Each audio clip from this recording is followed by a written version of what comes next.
समय होता है। जब भी किसी भर्ती होने की बात होती है ना, शांत समय, शांत समय वो वही होता है जब किसी का भी फॉर्म आपके पास ना हो।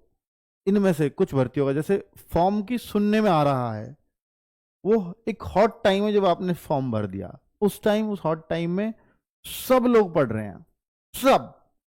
तो आप किसी से बस थोड़ा बहुत ज्यादा पढ़ लोगे, थोड़ा बहुत कम, तो वहां आप कोई बहुत बड़ा गैप नहीं कर सकते। एक होता है एक शांत समय, कि ठीक है अभी कोई इस तरफ ध्यान नहीं दे रहा, आप अगर उस समय पढ़ रहे हो तो वो आपके सिलेक्शन को निर्धारित करता है। और निश्चित तौर पर ये वही शांत समय है। यूपी पुलिस है तो उसके भी फॉर्म अभी आएंगे, इसलिए बच्चे शांत है, कोई नहीं, अभी तो फॉर्म ही नहीं आए।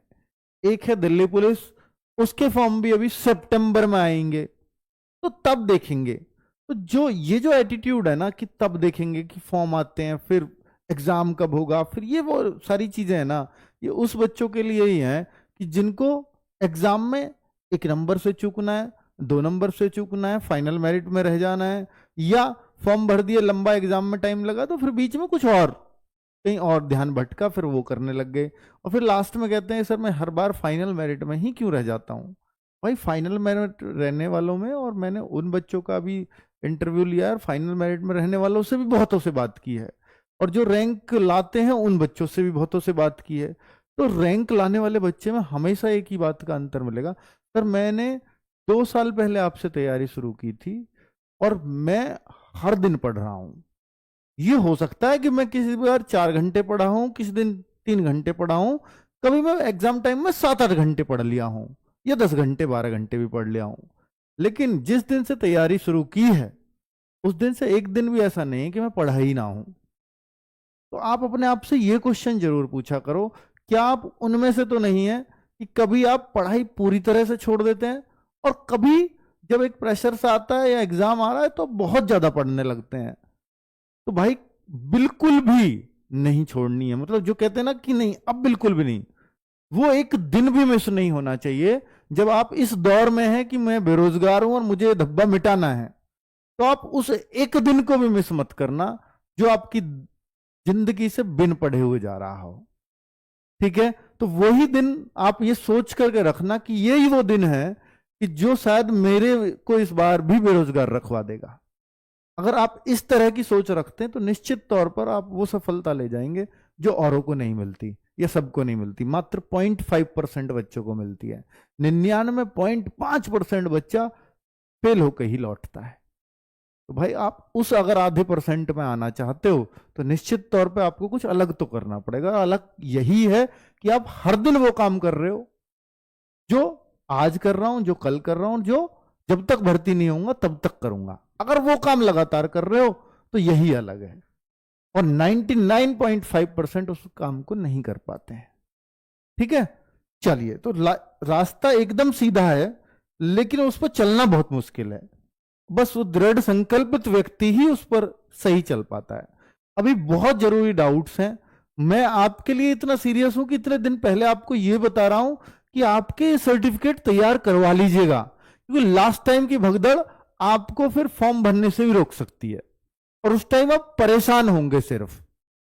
तो इस चीज को अगर मैं बोलूं कि भाई कास्ट सर्टिफिकेट है जैसे आपका, तो इस पे अगर आप यूआर कैटेगरी में है, जनरल कैटेगरी में, तो आपको कोई भी सर्टिफिकेट नहीं बनवाना। अगर आप ओबीसी में हैं, अगर आप ईडब्ल्यूएस में हैं, अगर आप एससी में हैं, अगर आप एसटी में हैं, इन सर्टिफिकेट को देखना। और इसमें भी बहुत ज्यादा गौर करने की जरूरत उनको होती नहीं है, पर फिर भी आप ये देख लेना कि under the government of India जरूर लिखा हो आपके एससी एसटी सर्टिफिकेट पे भी। हालांकि इस पे बहुत गौर से वो नहीं देखते हैं, पर फिर भी मैं आपको सलाह दे रहा हूं कि ये गवर्नमेंट ऑफ इंडिया का बना होना जरूरी है। और मेन बात है कि इन 2 सर्टिफिकेट की, ईडब्ल्यूएस और ओबीसी, इनमें सबसे ज्यादा बच्चा निकलता है। ईडब्ल्यूएस सर्टिफिकेट अब आपका आज 8 अप्रैल हो चुका है, 1 अप्रैल के बाद के बनने शुरू हो गए हैं। अब जो ईडब्ल्यूएस सर्टिफिकेट बनाओगे 1 अप्रैल के बाद का, वही इस दिल्ली पुलिस में चाहिए होगा जिस भर्ती पे मैं वीडियो बना रहा हूं। यानी अब से पहला जो भी ईडब्ल्यूएस बना हुआ था, बशर्ते आपने 1 अप्रैल के बाद ना बनवाया हो, अभी इन 4-5-6 दिनों में, इससे पहले जितने भी बनवाए हुए थे सब बेकार हैं।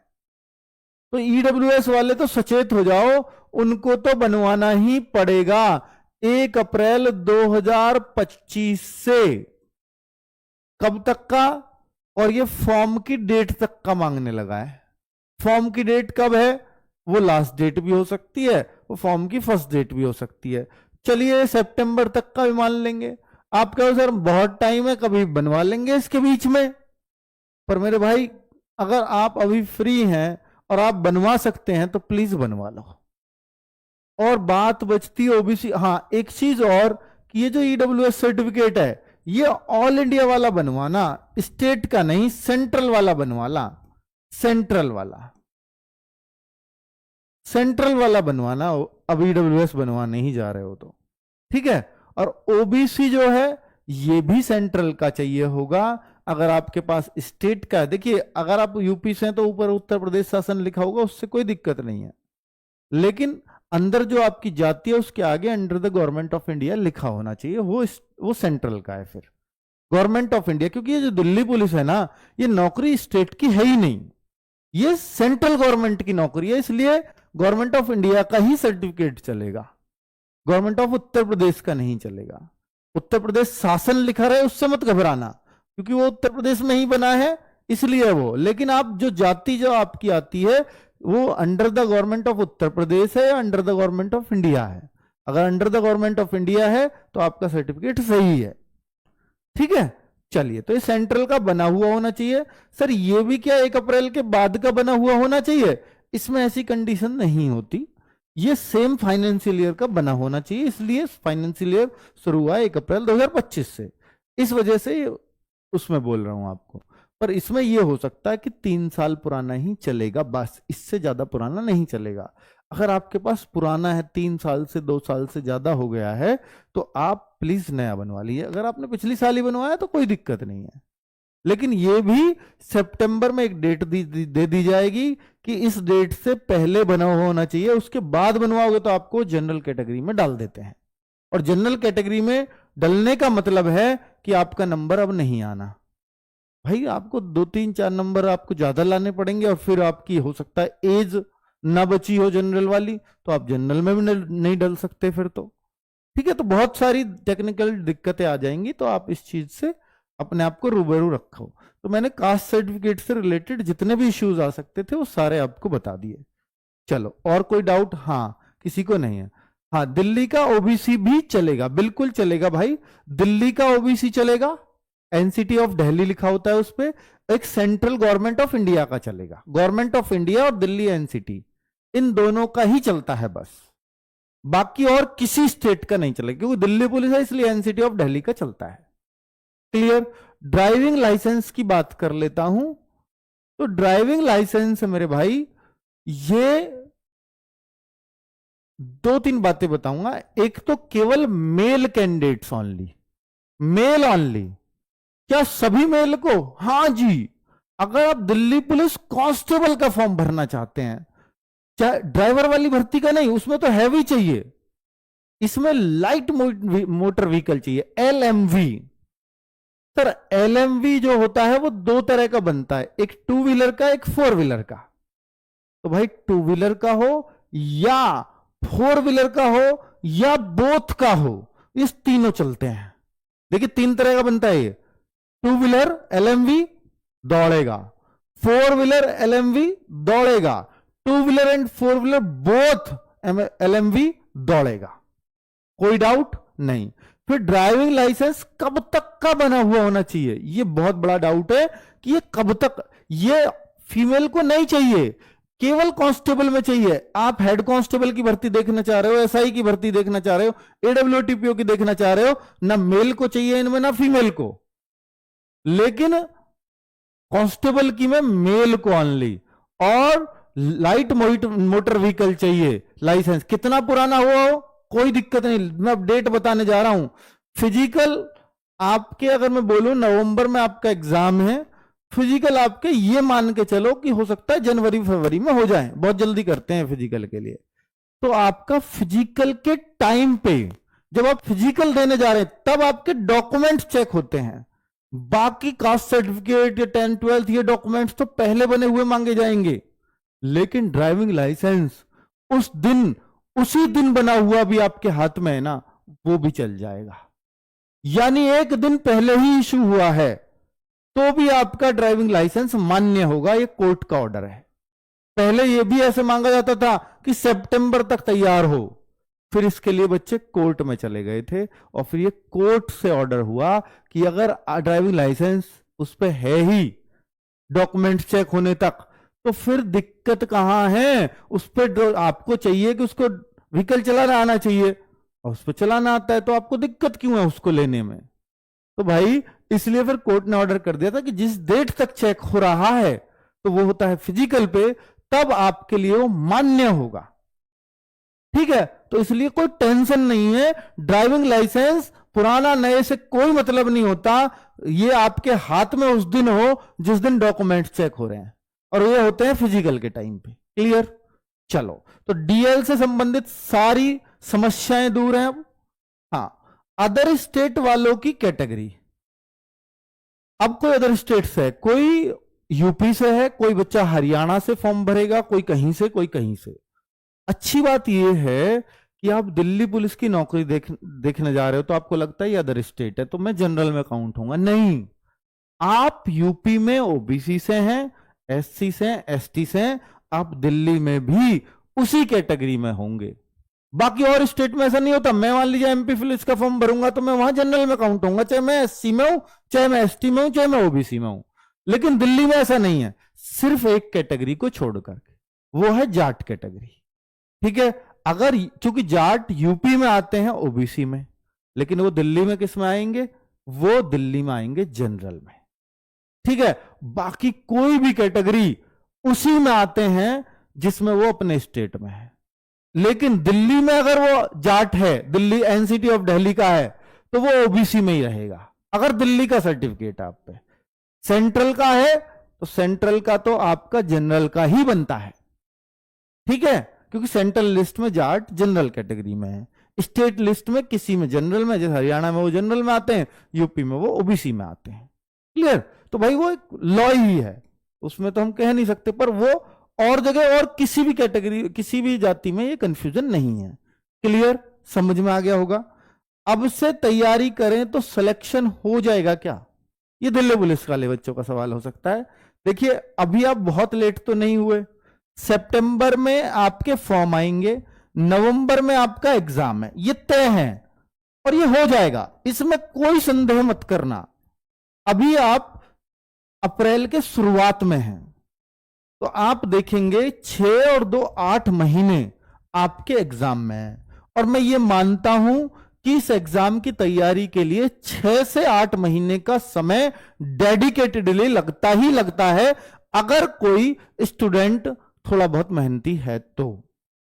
और अगर कोई मीडियम स्टूडेंट और उतना मेहनती भी नहीं है, तो भाई आज के टाइम में उसको नौकरी नहीं मिलती, किसी भी जॉब में नहीं मिलती, कि वो मेहनती भी नहीं हो और वो एवरेज स्टूडेंट हो। ठीक है, तो 6 से 8 महीने का टाइम एक डेडिकेटेड टाइम में इसके लिए मान के चलता हूं। तो भाई आप इसके लिए, मैं ये कहता हूं कि अगर आपका सितंबर में फॉर्म जब आए ना, तो आपका रिवीजन, आपका सिलेबस, सब कुछ कंप्लीट होना चाहिए।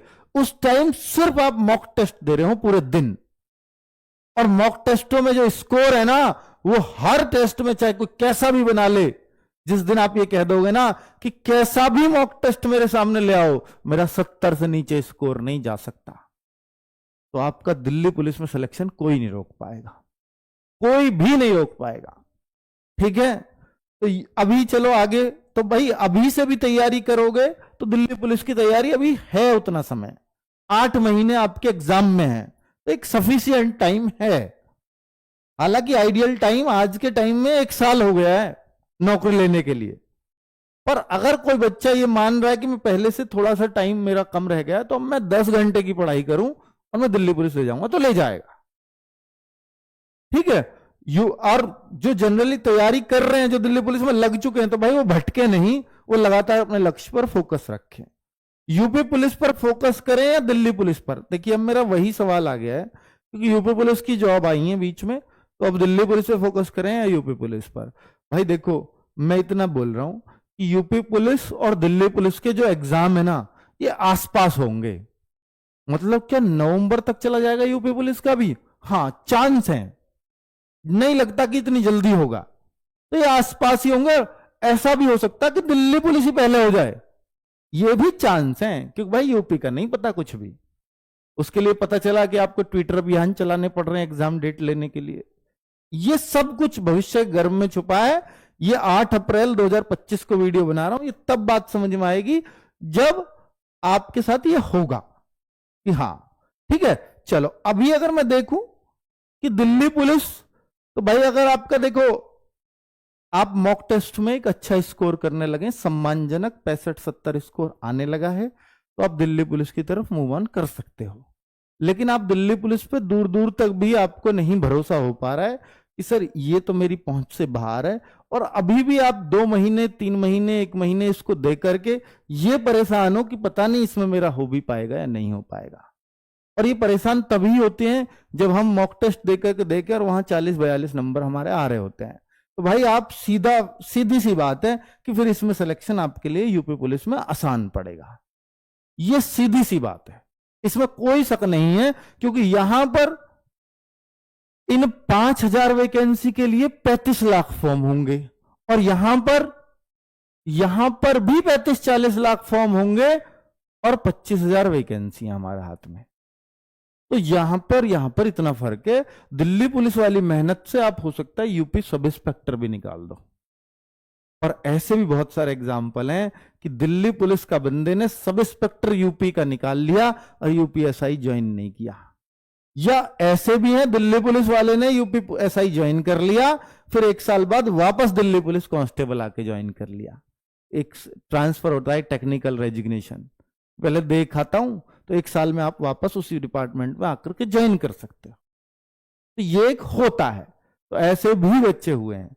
चलो, तो भाई दिल्ली पुलिस मतलब एक बेस्ट जॉब मानी जाती है कि कांस्टेबल भी, क्या अक्सर यूपीएसआई से अच्छी नहीं, पद प्रतिष्ठा में तो हो सकता है यूपीएसआई अच्छी हो, सैलरी लगभग बराबर होती है दिल्ली पुलिस कांस्टेबल यूपीएसआई की, बहुत अंतर नहीं होता, थोड़ा बहुत हो सकता है 2-4 हजार का, लेकिन एक प्रेशर हो सकता है उस बच्चे को नहीं हो आदत, उसको सिपाही की यार बिना प्रेशर की जॉब है मैं कर लेता हूं, वहां यूपीएसआई में प्रेशर फील हुआ, जिम्मेदारियां बढ़ी हो, भाग आया हो, ये भी कारण हो सकते हैं।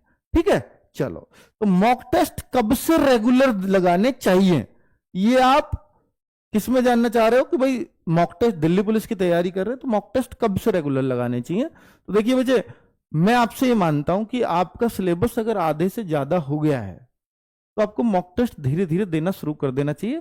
ये मैटर नहीं करता जब आप सिलेबस पूरा कर रहे हो कि आपके 30 नंबर आ रहे हैं 40 नंबर आ रहे हैं, लेकिन कंप्लीट सिलेबस के बाद भी आपके अगर 40 नंबर आ रहे हैं और वो बढ़ नहीं रहे हैं, वो 40-42 ही घूम रहे हैं, तो आपको उस भर्ती से ध्यान हटा लेना चाहिए और दूसरी पे फोकस करना चाहिए।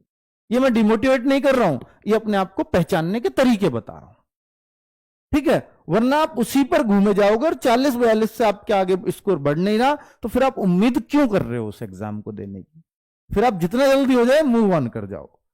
ठीक है, तो मॉक टेस्ट अभी बहुत जल्दी मत करो, अगर आपका सिलेबस है तो कर लो पहले, ठीक है। और आप अपना स्कोर देखिए, स्कोर तब बढ़ता है जब हम जो मॉक टेस्ट में गलत हुए प्रश्नों पर इतना समय दें कि जब तक एक एक प्रश्न का पूरी तरह एनालिसिस ना कर लूं कि ये क्यों गलत हुआ, इसको आगे सही कैसे करना है, उसकी स्ट्रेटजी बनाना। अब आपको लगा ये क्वेश्चन जो इनमें है कि भाई 40-42 सही हुए, 60 क्वेश्चन गलत हुए, उन 60 में आप सब्जेक्ट वाइज देखो कि कितने प्रश्न उन चैप्टर से भी गलत हुए हैं जिनको मैं अपना सही मानता हूं। तो पहले उन चैप्टर के क्वेश्चनों को ढूंढने के प्रयास करें और फिर उन पर फुली फोकस करें, सब पे नहीं करते भाई। मॉक टेस्ट में अगर स्कोर बढ़ाना है ना, सबको एक साथ लेकर के कभी मत चलो। जो गलत हो रहे हैं उनके चैप्टर्स को पहचानो और उनमें देखो कि इन चैप्टर्स को तो मैं मजबूत कर सकता हूं, ये तो मुझे हल्के लगते हैं, आसान लगते हैं, फिर भी मेरा स्कोर क्यों कम आ रहा है इसमें, तो पहले मैं इन्हीं को फोकस कर लेता हूं, पहले उनको फोकस कर लो, तो आप देखेंगे कि फिर उनसे प्रश्न गलत होने बंद हो जाएंगे आपके उन चैप्टर से। और जब उनसे प्रश्न होने गलत बंद हुए तो निश्चित तौर पे स्कोर ऊपर बढ़ेगा आपका। रीजनिंग और मैथ्स में ये करो पहले, और जिन चैप्टर्स से डर लगता है उनको एक तरफ लिख लो कि भाई हाँ इन चैप्टर्स को मैं बाद में देखूंगा, पहले बाकियों से क्वेश्चन जो गलत हो रहे पहले उनको निपटाता हूं। तो डर वाले चैप्टर्स को एक जगह लिख कर रखो, वो भी होंगे। चलो आगे अगर बात करें कि मॉक टेस्ट में कितना स्कोर टारगेट करें जो श्योर सिलेक्शन हो, तो भाई देखिए मॉक टेस्ट जिस तरह के आरडब्ल्यूए बनाता है, तो आपको अगर 70 प्लस स्कोर हर तरह के मॉक टेस्ट में लेकर आ रहे हो तो एक बेस्ट स्कोर, एक अच्छा एक सिलेक्शन वाले स्टूडेंट का स्कोर माना जाएगा। लेकिन अगर आप 75 क्रॉस करने लगे तो आप ये मानना कि आप सिलेक्शन के बहुत करीब हैं, बस अब एग्जाम देने की देर है। आप एग्जाम के लिए पूरी तरह परफेक्ट हो चुके हैं अगर आप 75 के आसपास चल रहे हैं, तो पूरी तरह से परफेक्शन आप में अंदर आ चुका है। लेकिन 70 और 75 एक खतरनाक होता है बच्चों कि अगर आप 75 ला रहे हैं, चाहे आप 80 ला रहे हैं, लेकिन अगले ही किसी भी टेस्ट में आप सीधा ऐसे धड़ाम से गिरते हैं कि 55 ही रह जाते हैं, तो मैं इस बच्चे को बहुत अच्छा नहीं मानता। इसके भले ही 80 आ रहे हो किसी टेस्ट में, ये मुझे पता है कि जिस दिन भी थोड़ा बहुत भी पेपर में उलटफेर कर दिया उस दिन ये नीचे आ जाएगा, और ये पता नहीं होता किसी को कि पेपर का लेवल कैसा आने वाला है। ठीक है, तो मैं उस बच्चे को ज्यादा अच्छा मानता हूं कि पेपर का लेवल कैसा भी हो, उसका स्कोर आसान भी आया तो 2-3 नंबर बढ़ता है, और बहुत मुश्किल कर दिया तो 2-3 नंबर घट जाता है। यानी वो हर समय 70 के इर्द गिर्द ही घूमता है। वो सबसे जानदार बच्चा होता है सिलेक्शन के लिए। ठीक है, तो अपने स्कोर को स्टेबल करना सीखो। समझ में आया? तो ये चलो ठीक है, तो स्कोर स्टेबल होंगे आपके सब्जेक्ट पर, आपके उन चैप्टर्स पे विश्वास से कि हां जब आप ये देख लोगे कि ये चैप्टर्स मेरे बिल्कुल कंफर्म है, दुनिया की कोई ताकत नहीं जो इनसे मुझे गलत करा दे, इतना स्ट्रांग बनाओ उस चैप्टर को। अब फिर चैप्टर निश्चित है, क्वेश्चन तो उनसे ही आना है, फिर आपका स्कोर गिरा के भी करेगा क्या? कितना गिराएगा? गिरा ही नहीं सकता, तो आपको सब आता है उनमें। तो उतना स्ट्रांग उन चैप्टर्स को रखो। स्ट्रांग चैप्टर बहुत स्ट्रांग होने चाहिए।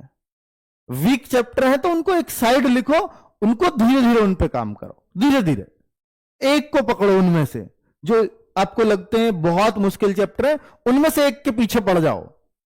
फिर आप देखेंगे कि धीरे धीरे वो आपकी उस लिस्ट में आ जाएगा जो आपके स्ट्रांग चैप्टर है। ठीक है, और भाई कोई भी चैप्टर आपसे नाराज या आपसे दूर इसलिए ही है, वो आपका कमजोर इसलिए ही है क्योंकि आपने उसको समय नहीं दिया।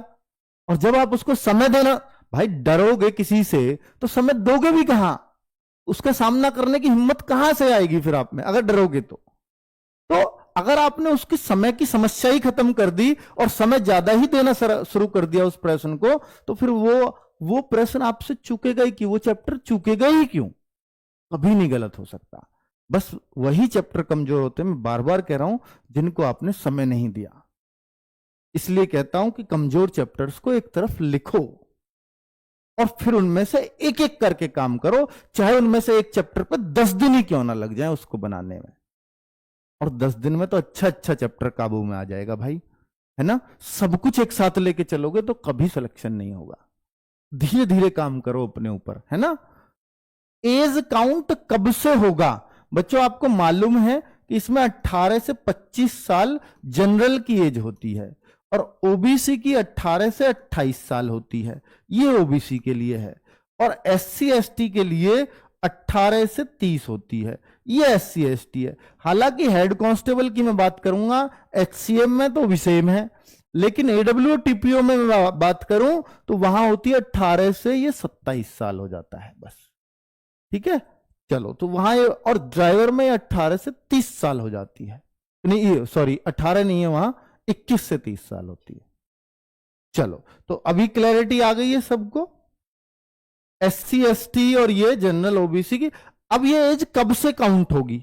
अब काउंटिंग बता देता हूं। ये एज ऑन, मैं आपको फिर बोल रहा हूं कि जो भी दिल्ली पुलिस के अंदर भर्ती आज तक निकली है, रूल ये रहा है, उसके अकॉर्डिंग बता रहा हूं कि अगर वो पहले 6 महीने में आती है, यानी 1 जनवरी से 30 जून तक, ये पहले 6 महीने हैं साल के, तो इनमें से कभी भी वो आ जाए तो 1 जनवरी को आपकी एज मांगी जाएगी।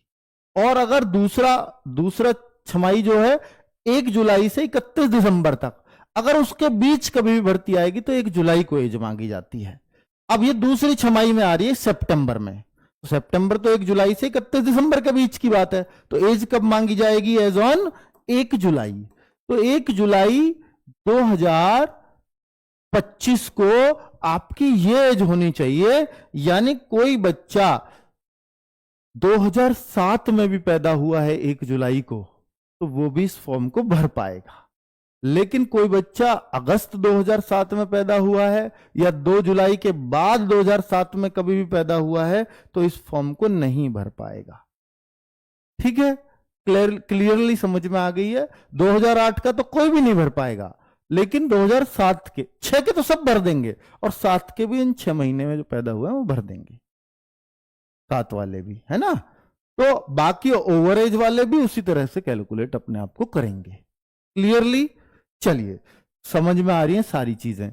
अब बच्चों मैं आपको बता रहा हूं कि इसी अगले साल इन्हीं दिनों अप्रैल मंथ में ही करीब अप्रैल या मई में, सोचिए कि अगर आज से आप दिल्ली पुलिस की तैयारी करते हैं तो आगे से आपके तन पर सामान्य कपड़े नहीं रहेंगे। अप्रैल मई 2026, ये डेट याद रखना।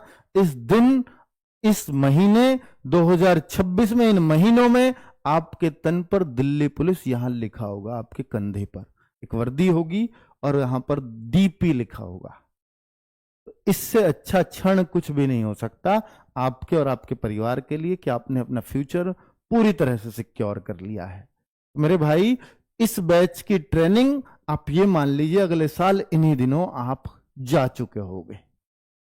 ठीक है, तो अब अगर इसको दे सकते हो, इतना समय आपके पास है, नवंबर तक ही पढ़ना है, फिर चाहे किताबें उठा के परमानेंट रख देना, क्योंकि दिल्ली पुलिस ऐसी जॉब है जिसमें पूरी लाइफ सेटिस्फाई आप कर सकते हो अपने आप को, कि अगर कुछ भी मतलब ना बढ़े, या मैं दूसरी जॉब में नहीं लग पाया, या मैं सीजीएल नहीं कर पाया, तो इस सब का मलाल अगर खत्म करना है तो वर्दी वाली जॉब में फिर इसमें कर सकते हो आप। ठीक है, चलिए बच्चों, तो ये जानकारी आपको देनी थी।